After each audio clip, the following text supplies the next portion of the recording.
Thursday of the first week of Lent. A reading from the book of Esther.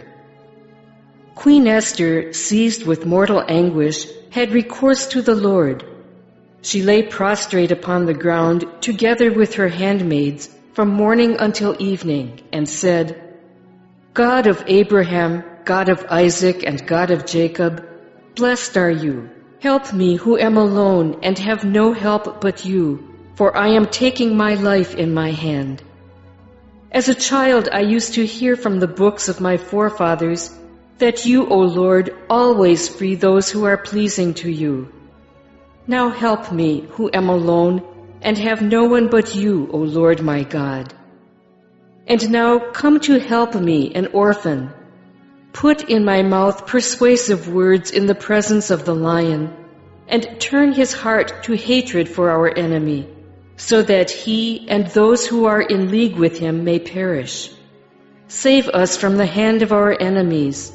Turn our mourning into gladness and our sorrows into wholeness. The word of the Lord. Responsorial Psalm. The response is, Lord, on the day I called for help, you answered me. I will give thanks to you, O Lord, with all my heart, for you have heard the words of my mouth. In the presence of angels, I will sing your praise.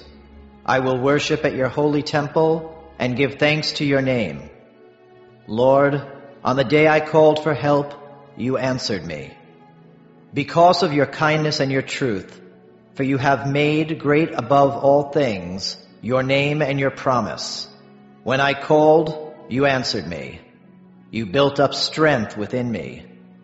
Lord, on the day I called for help, you answered me. Your right hand saves me. The Lord will complete what he has done for me. Your kindness, O Lord, endures forever. Forsake not the work of your hands. Lord, on the day I called for help, you answered me. A reading from the Holy Gospel according to Matthew. Jesus said to his disciples, Ask, and it will be given to you. Seek, and you will find. Knock, and the door will be opened to you. For everyone who asks receives, and the one who seeks finds. And to the one who knocks, the door will be opened. Which one of you would hand his son a stone when he asked for a loaf of bread, or a snake when he asked for a fish? If you then, who are wicked, know how to give good gifts to your children, how much more will your heavenly Father give good things to those who ask him? Do to others whatever you would have them do to you. This is the law and the prophets. The Gospel of the Lord.